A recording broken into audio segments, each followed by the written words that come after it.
नगराध्यक्षपदाच्या उमेदवारासह घराघरामध्ये जाऊन पुढच्या 5 वर्षासाठी मेढ्यामध्ये आम्ही काय करणार आहोत, हा विकासाचं विजन, विकासाची दृष्टी घेऊन मतदारापर्यंत आम्ही जातोय. आणि आतापर्यंतचा प्रतिसाद जर मतदारांचा पाहिला तर एका बाजूला धनशक्ती आहे आणि दुसऱ्या बाजूला जनशक्ती आहे. सर्वसामान्य मेढावासी हे जनशक्तीच्या पाठीमागे आहेत आणि फार काय मोठं भाकीत मी या ठिकाणी करणार नाही, पण मेढावासियांच्या सर्वसामान्य जनतेच्या आशीर्वादाच्या जोरावर या नगर परिषदेचा नगराध्यक्ष हा शिवसेनेचा निवडून येईल आणि बहुमतानं नगरसेवक सुद्धा शिवसेनेचे निवडून येतील. अशा पद्धतीचं चित्र आज मेढ्यामध्ये आपल्याला पाहायला मिळते. जिल्ह्याचा पालकमंत्री म्हणून आणि आमच्या पक्षाचे मुख्य नेते आदरणीय एकनाथजी शिंदे साहेबांच्या आदेशानं या मेढा नगरपंचायतीच्या विकासाची सर्व जबाबदारी जिल्ह्याचा पालकमंत्री म्हणून आदरणीय एकनाथजी शिंदे साहेबांनी माझ्याकडे दिलेली आहे. आणि आज मेढावासियांच्या समोर मी सांगतो की पूर्ण ताकदीनं पालकमंत्री पदाची असणारी सगळी ताकद ही मेढा नगरीच्या विकासासाठी या ठिकाणी आम्ही उपयोग त्याचा करू आणि 5 वर्षात एक दिलेला शब्द आज शिवसेनेच्या उमेदवारांनी तो येणाऱ्या 5 वर्षात निश्चितपणे आम्ही पूर्ण करू. काही प्रश्न असतील तर विचारू. मंत्री शिवेंद्रजी सुद्धा त्यांच्या भाजप पक्षासाठी इथं ताकद लावतायत, त्याचबरोबर आता शिवसेना सुद्धा तुम्ही दोघेही ताकद एकमेकांची लावताय. मात्र कशा पद्धतीनं म्हणजे विरोधक आता मित्रपक्ष आहे, पण तुम्ही असले मित्रपक्ष असला तरी कुठेतरी या इथं लढत होतीये, इथं ताकदीनं लढताय तुम्ही दोघे एकमेकांच्या. कसं आहे, आम्ही महायुतीमध्ये राज्यात एकत्र आहोत, पण शेवटी महायुतीमध्ये आमचं राज्यामध्ये सुद्धा ठरलं होतं की जिथं युती होणार नाही तिथं मैत्रीपूर्ण लढायचं. आम्ही काय कोणावरती टीका केलेली नाही. आम्ही काय कुठं दादागिरीची दमदाटीची अशी भाषा शिवसेनेकडनं आम्ही कुठं कधी केलेली नाही. मी काय आता सांगितलं, मेढा नगर पंचायतीचं, मेढा नगरीचं 5 वर्षाचं विकासाचं विजन घेऊन आम्ही लोकांच्या समोर जातोय. त्यामुळे जरी आम्ही दोन्ही मंत्री असलो एका मंत्रिमंडळातले तरी शेवटी त्यांचा पक्ष वेगळा आहे, आमचा पक्ष वेगळा आहे. महायुती म्हणून जरी सरकारमध्ये आम्ही एकत्र असलो तरी शेवटी प्रत्येकाची जबाबदारी आपला आपला पक्ष वाढवायची आहे. मी माझा पक्ष वाढवायसाठी प्रयत्न करतोय, ते त्यांचा पक्ष वाढवायसाठी प्रयत्न करतात. आता मेढावासी निश्चितपणानं जो विकास करणार आहे आणि शेवटी मेढा नगरपंचायत, मेढा नगरपालिका ही नगरविकास विभागाच्या अखत्यारीमध्ये आहे आणि नगरविकास विभाग हा आदरणीय एकनाथजी शिंदे साहेबांच्याकडे आहे. त्यामुळं मेढा नगरवासियांना हे नक्की माहिती आहे की मेढ्या नगरीमध्ये जर विकासाचा निधी थेट नगरविकास विभागातून आणायचा असेल तर आदरणीय शिंदे साहेबांचं नेतृत्वाखालची नगरपालिका असली पाहिजे. आणि म्हणून विकासाच्या मुद्द्यावर आम्ही ही निवडणूक लढतोय आणि मेढा नगरवासीय विकासाच्या मुद्द्यावर शिवसेनेच्या पाठीशी उभा राहतील. शिवेंद्रजींनी काही दिवसापूर्वी आपल्याला अल्टिमेटम दिलं होतं की जे परिणाम तुम्ही मेढ्यात दाखवाल त्याचे पण परिणाम, त्याचे दुसरे प्रतिबिंब परिणाम हे पाटणमध्ये दिसतील. याबद्दल आपण काय सांगा? मी ते ऐकलं की पाटणमध्ये ते जे करतील तेच होईल मेढ्यामध्ये, असं ते म्हटले होते. याचा अर्थ की परिणाम दिसतील असं मी काही ऐकलं नाही. पण ठीक आहे, आता मेढ्यामध्ये आम्ही स्वतंत्र लढतोय का तर आमची युती झाली नाही. पाटणमध्ये त्यांना जी काही भूमिका त्यांचा पक्ष म्हणून घ्यायची असेल ते जरूर त्यांच्या पक्षाने घ्यावी. त्यांच्या भूमिकेचं स्वागत करू आम्ही. स्थानिक स्वराज्याचं इलेक्शन पाहता महायुतीमध्ये तणाव आहे का राज्याच्या पातळीवर? महायुतीमध्ये बिलकुल कुठेही तणाव नाही. आमचं महायुती करतानाच ठरलं होतं की जिथं आम्ही युती करून लढणार नाही, स्वतंत्र लढू, एकमेकाच्या समोरासमोर लढू, तिथं मैत्रीपूर्ण लढायचं. कुणीही टोकाची टीका करायची नाही. मनं दुखावतील, मनं कलुषित होतील अशा पद्धतीचा प्रचार करायचा नाही. कुणीही टोकाची भूमिका घ्यायची नाही. मनं दुखावणार नाहीत अशा पद्धतीचा प्रचार करून आपल्याला मैत्रीपूर्ण लढायचे हे राज्यामध्ये ठरलेलं आहे. आणि शिवसेना ही मैत्रीपूर्ण लढण्याची जी काय राज्य समन्वय समितीमध्ये किंवा राज्यामध्ये जे ठरलेलं आहे ते तंतोतंत पाळण्याचं काम शिवसेना करते आहे. भाजपनंतर युतीचं काय चालेल? रवींद्र चव्हाण अध्यक्ष म्हणजे 2 तारखेनंतर आम्ही युती टिकवू. याचं उत्तर आदरणीय शिवसेना पक्षाचे मुख्य नेते एकनाथजी शिंदे साहेबांनी दिलेलं आहे की ही युती ना रवींद्र चव्हाणांनी केलेली आहे ना आम्ही केलेली आहे. ही युती हिंदू हृदय सम्राट शिवसेना प्रमुख वंदनीय बाळासाहेब ठाकरे साहेब आणि श्रद्धेय अटल बिहारी वाजपेयी साहेब या दोघांनी 30-35 वर्षापूर्वी केलेली ही भाजप सेनेची युती आहे. त्यामुळं आदरणीय एकनाथजी शिंदे साहेबांनी उत्तर दिलेलं आहे की वाजपेयी साहेबांनी आणि स्वर्गीय बाळासाहेब ठाकरे साहेबांनी केलेली युती ती निश्चितपणे अबाधित राहील. मेढ्यामध्ये आपण लढताना शिवसेना प्लस शरद पवारचे राष्ट्रवादी गट शशिकांत शिंदे यांच्यावर युती केली, ही अनैसर्गिक युती वाटत नाही? अनैसर्गिक कसंही म्हणता येणार नाही. जे मेढा नगरीच्या विकासासाठी ज्यांना, आता मी मगाशी माझी पत्रकार परिषदेची सुरुवात करताना सांगितलं की आम्ही मेढा नगरीचा पुढच्या 5 वर्षाच्या विकासाचा रोडमॅप विजन मेढावासियांच्या समोर घेऊन चाललेलो आहे.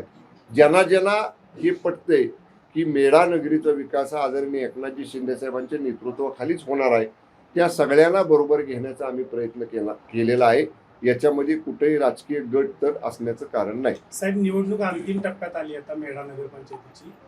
समोरून काही प्रलोभनं दाखवली जातील उमेदवारांना पाठिंबा दर्शवण्यासाठी तुमच्या, तर तुम्ही त्या उमेदवारांना काय सांगाल? आमचे उमेदवार कसल्याही प्रलोभनाला बळी पडत नसतात.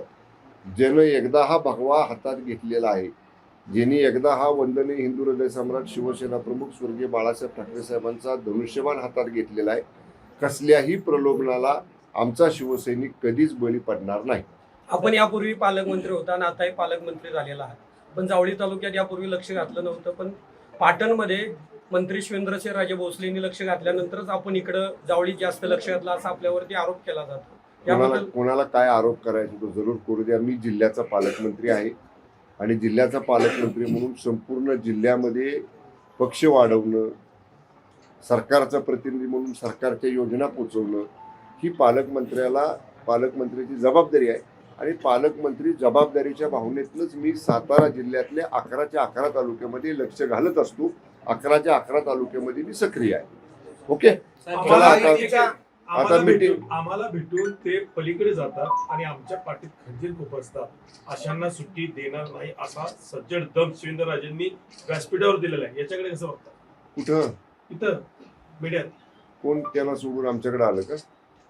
आम्हाला भेटून पलीकडे जातात आणि आमच्या पाठीत खंजीर खुपसतात. अशांना आम्ही सुट्टी माझ्या देणार नाही. लक्षात नाही आलं. एक नाही, बघा ते कसं आहे, आता उमेदवार, जेव्हा मी मगाशी म्हटलं तसं, निवडणुकीच्या अगोदर उमेदवार नेहमी हा विचार करत असतो की आपल्याला निवडून येण्यासाठी कुठल्या पॅनेलमधनं उभं राहिलं पाहिजे. त्यामुळं आमच्या पॅनेलमध्ये रसिकेच आहे, आमच्या पॅनेलमध्ये चढाओढ आहे, आमच्या पॅनेलमध्ये आग्रह आहे उमेदवारांचे. आमचा आग्रह म्हणजे आता पॅनेल तयार होण्याच्या पूर्वीची परिस्थिती मी सांगतोय. त्यामुळं असं जर कुणी आमच्याबरोबर आमच्या पॅनेलमधनं उभं राहिलं आणि त्याला जर कुणी अशा पद्धतीनं सोडणार नाही, बघून घेऊ, त्यांना जसं हे बोलता येतं तसं आम्हालाही बोलता येतं. पण त्यांनी सुरुवात केली म्हणून मी म्हणतोय, आम्ही काय मगाशी म्हटलं, आम्ही आमच्या बाजूनं सुरुवात केलेली नाही, आम्ही आमच्या बाजूनं सुरुवात करणार नाही. पण जर आर समोरनं कुणी आम्हाला म्हणलं तर त्याला आम्हाला माघारी कार म्हणलंच पाहिजे आणि आम्ही ते म्हणणार. इथल्या घरपट्टीचा विषय जास्त चर्चेला त्याला स्टे दिलेला आहे. या बाबतीत इथल्या मुख्याधिकाऱ्यांची चूक आहे. मी मेळाव्याला आलो त्यावेळी अंकुशबाबांनी, एकनाथराव उंबळेंनी माझ्याकडे ती मागणी केली होती. ती मागणी केल्या ते पत्र आदरणीय एकनाथजी शिंदे साहेबांना देऊन मंत्रिमंडळाची बैठक त्या दिवशी होती. त्याच्यावर माननीय एकनाथजी शिंदे साहेबांची मी स्थगिती घेतली, आदेश पारित केले, आदेश मुख्याधिकाऱ्याला दिले. जाणीवपूर्वक इथला मुख्य अधिकारी ते ऐकत नाही असं दिसतंय. एक वेळ मी त्याला, अंकुशबाबा होते तेव्हा मी त्याला फोनवर सूचना दिल्या होत्या. ठीक आहे, आता महिनाभरात आचारसंहिता संपून जाईल. जाणीवपूर्वक राज्य सरकारनं काढलेल्या आदेशाची सुद्धा अंमलबजावणी न करणाऱ्या मुख्याधिकाऱ्यांची आचारसंहिता संपल्यानंतर त्याची दखल घेतली जाईल. हे श्रेय कुणाचं, भाजपचं की शिवसेनेचं? सही नगर विकास विभागाचा आदेश आहे. नगर विकास विभाग कुणाकडे आहे सांगा ना, तुम्हीच सांगा, मी तुम्हाला उलटा प्रश्न विचारतो. नगर विकास विभाग कुणाकडे आहे? ते भाजपकडून म्हटलं जातं की त्यांनी पहिला मागणी आरोप आहे. केली का? त्यांचं एखादं पत्र दाखवा. मी तुम्हाला अंकुश बाबाचं पत्र दाखवतो, मी तुम्हाला एकनाथ शिंदे साहेबांची माझ्या पत्रावरचे आदेश दाखवतो, नगर विकास विभागाचा राज्य सरकारचा अधिकृत आदेशाची प्रत दाखवतो. ही सगळी डॉक्युमेंट्स, या सगळ्या गोष्टीच्या पाठपुरावाची दस्तऐवज कागदपत्र आमच्या जवळ आहेत. ज्याला कुणाला म्हणायचं त्यांनी म्हणू द्या. काय केलं ते मेढावासियांना माहिती आहे.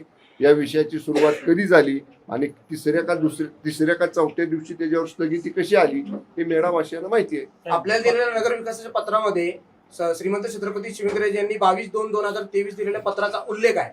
पण मग तुम्ही म्हणताय की तुम्हीच करून आणलो, याबाबत काय सांगा? त्यावेळी दोघांचीही पत्र होती, त्यांचंही बाबांचंही पत्र होतं आणि त्यांचंही पत्र होतं. राज्य सरकारमध्ये पद्धत अशी आहे पत्र देताना रेफरन्स देताना आमदारांच्या लोकप्रतिनिधींच्या पत्राचा त्याच्यात उल्लेख केला जातो. आमदार, खासदार, मंत्री यांचा उल्लेख केला जातो.